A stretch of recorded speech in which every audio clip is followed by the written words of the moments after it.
So mga boss, ito lang po muna ang aking binili na pang kick drum. Hindi pa po ako nakabili ng pang drum mic na yung sets na, yung marami na siya. Mayroon pang rack tom, floor tom, then snare. So ito lang ang pinaka kailangan ko mga boss, kasi yung snare mga boss pwede naman siya sa vocal mic.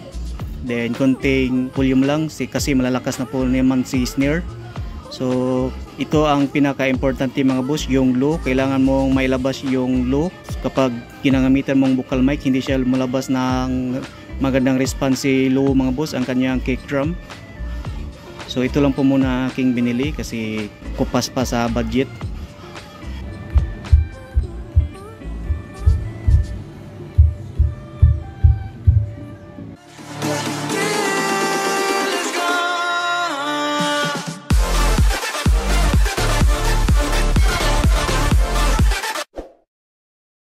Yo, what's up mga boss, and welcome back to my YouTube channel, JimLG TV. And for today's video mga boss, magsa-sound trip tayo mga boss. Then susubukan natin ang bagong bili ko sa Lazada para sa kick drum. So ito mga boss, so binili ko sa Lazada ng 2,000 plus. So susubukan natin mga boss, then magsisit up ako sa aking sound system. So andyan ang aking speaker mga boss. Andyan ang aking speaker.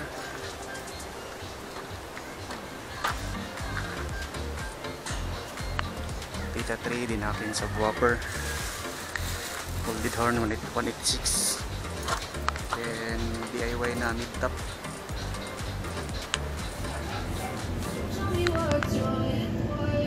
So ito na setup ko mga boss. So ito ang connection ko, left and right. So yan mga boss, left and right. So pupunta siya rito mga boss sa ating EQ. So yan, dito. Then output, ito dalawa. Pupunta siya dito sa isang amplifier na Tosundra. So ito mga boss, galing sa EQ. Then link out papunta sa isang amplifier. So ito ang nagdala ni Beta 3. So itong EQ mga boss ang mid top. Then ito ang pang subwoofer na EQ. So isa lang ang ginagamit ko na EQ sa subwoofer mga boss. Ito. So dito ako nagkuha ng out ng ating subwoofer mga boss sa auxiliary. So yan, auxiliary din. Ang kanyang volume mga boss dito, auxiliary 1. Yan, wala na siyang volume sa subwoofer. Wala na siyang subwoofer mga boss.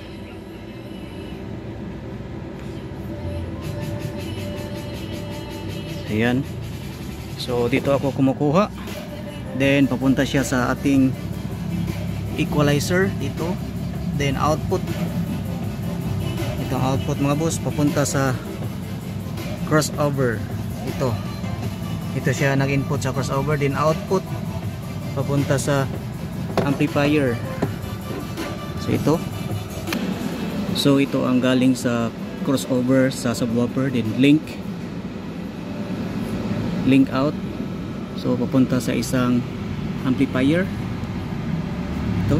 Then out papunta sa CA50. So ito ang amplifier ko mga boss, ang nagdala ni Beta 3. Then dito ang DIY na mid top. So ayan, yan sa itaas ng scaffolding. So dito ako nag-input galing sa equalizer, then nag-link na lang ako papunta dito. Then dito ako input sa galing sa crossover, then nag-link na lang papunta dito, then link pa rin papunta dito sa CA50. So ang load ng CA50 mga boss, dalawa lang na 18 inches. So 4 ohms. So wala siyang load ang channel B. So dito meron siyang load na dalawang 18 inches. Dito dalawa. Dito. So i-volume natin mga boss. So wala pa siyang subwoofer.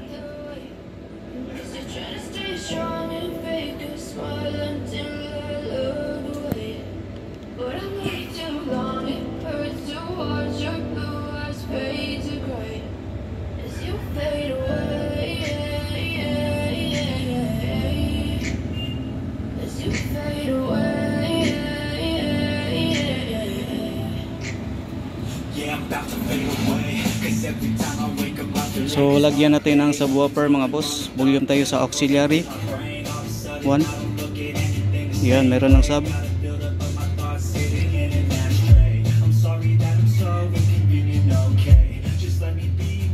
So mga boss, hinaan ko lang mga boss kasi marami kaming kapitbahay dito. Then sa harap mayroong apartment. So hindi ko na lang iboilo yung volume niya mga boss.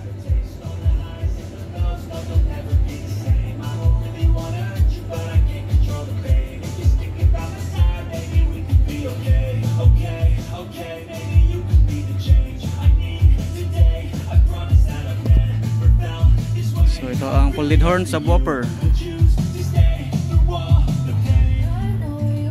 So itong 8 na folded horn. Folded horn 186, 8 pieces, then meron dalawa dito.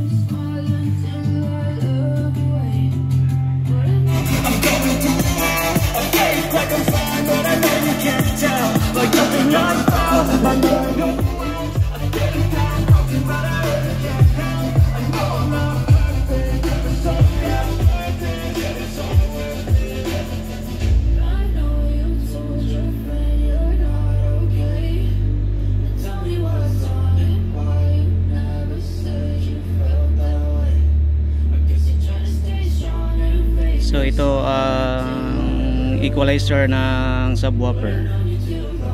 So boosting natin mga boss. So palit tayo ng music ng reggae drummer. Yan, volume.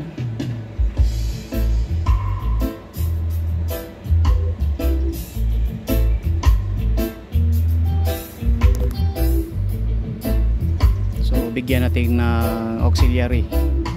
So boosting po muna tayo dito. 63 and 80 Hz.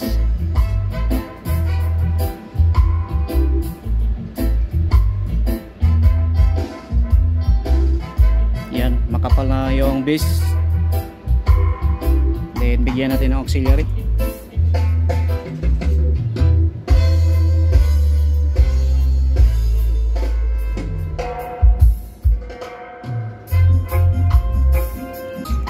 So hinaan ko lang yung subwoofer mga boss para walang kapitbahay na magagalit.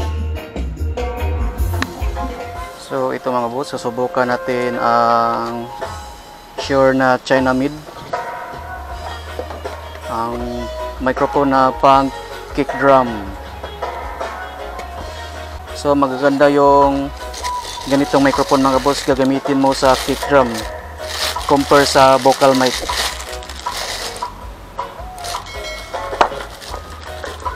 So tingnan natin ang kanyang frequency. Kick drum.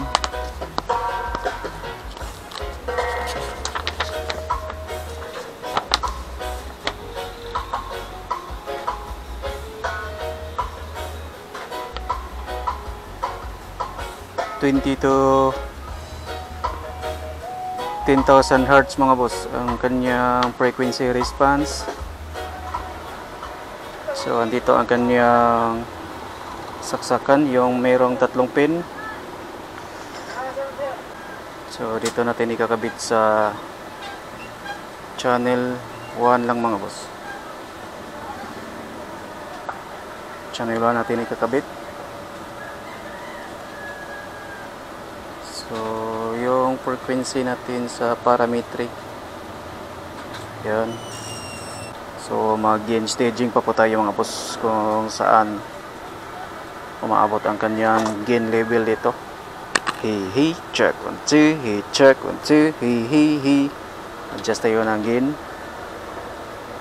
Hey, check 2, hey, check 2, hey, check 2, hey, check 2, hey, check 2. So iangat natin volume mga boss. Check, hey, so, check, hey, so, check, hey, so, check, see, hey, so, check, see, hey, so, check, see, hey, so, check, see, isang check. Check, check. 1, 2, isang check. So yan mga boss, maganda ang ganyang tunog. So kahit na China lang po ito. So susubukan natin kung paano i-set up ang para sa kick drum. So kung mag-set up tayo ng kick drum mga boss, so magsagad tayo ng volume sa auxiliary. Then off lang tayo ng konti ng low frequency.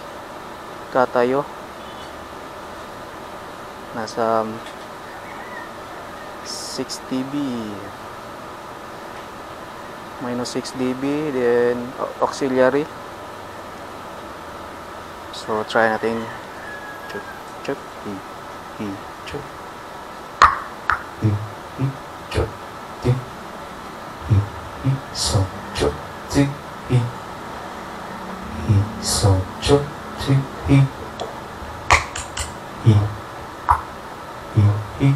check, check, so check.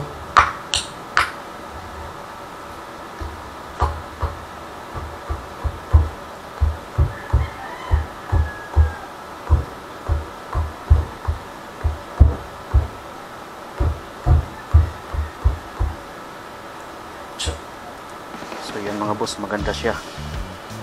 So maganda ang kanyang tunog.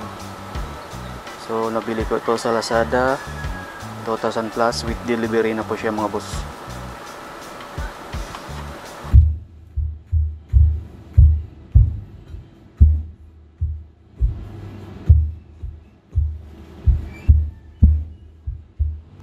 Grabe.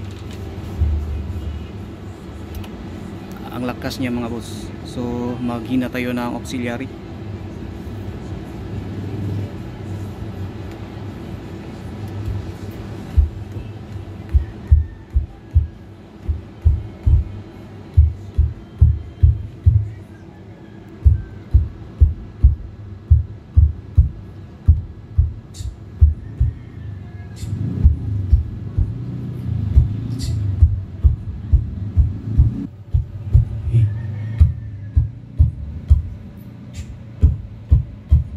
Then susubukan natin mag-adjust ang kanyang auxiliary mga boss.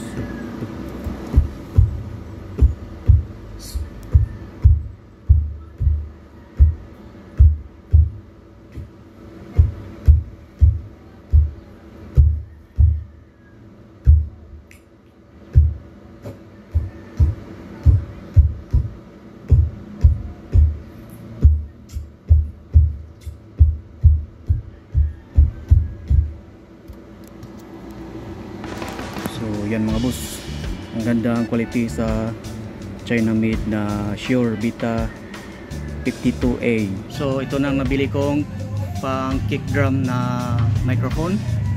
So ang pang kick drum na po ang aking binili mga boss, kasi kapag mayroon kaming setup na mayroong acoustic drum, then wala ako ganito na pang kick drum, mahirapan ako mag-adjust sa aking low, hindi siya makakuha ng magandang response.